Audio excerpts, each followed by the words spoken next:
Inusgar ng isang YouTuber ang operasyon ng isa umanong scam hub sa Cebu City. Kitang-kita ang umano'y call center agents na nag-aalok ng mga Amerikanong pumasok sa Peking investment. Magbabalita si John Aroa. Mukhang tipikal na call center ang opisinang ito sa Cebu City.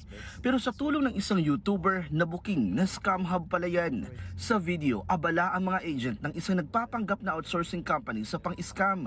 Pero ang hindi nila alam, na-hack na ng YouTuber ang kanilang computer system at CCTVs. Karamihan sa mga biktima, mga dayuhang Amerikano.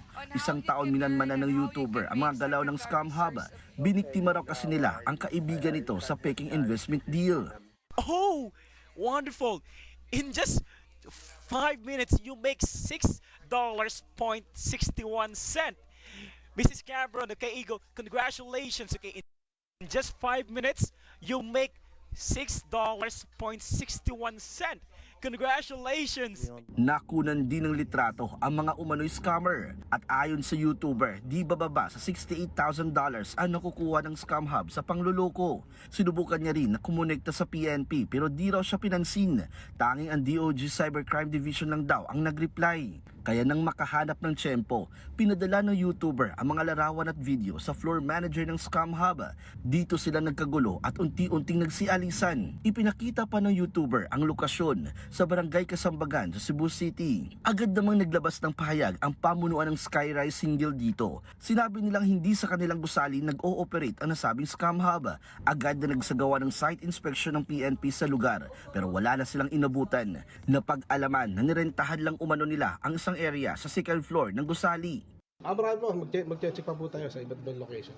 Yung mga indicator po ay titignan natin. Yan ang challenge natin kasi ang mga international. Supposedly complainant is international. Kukuha na rin ng cyber warrant ang mga pulis para ma-access ang mga computer at iba pang gadget sa loob. Papadalan din ng CIDG ang nangangasiwa ng gusali. Ipinasara muna ng PNP ang lugar at pinababantayan sa mga pulis habang inaantay ang cyber warrant. Nasa 30 hanggang 40 raw na pawang mga lokal ang mga sangkot umano sa scam hub. Ipapatawag rin ng PNP ang vlogger na nagpost ng video. Naglabas din ng reaksyon ng DICT sa video.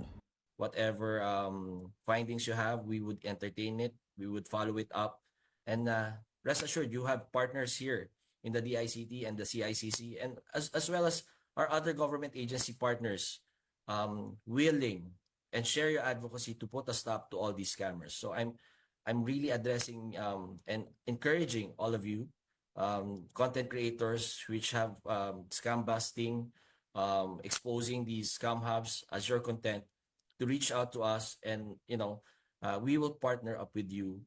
Para sa 1PH, John Arua, News 5.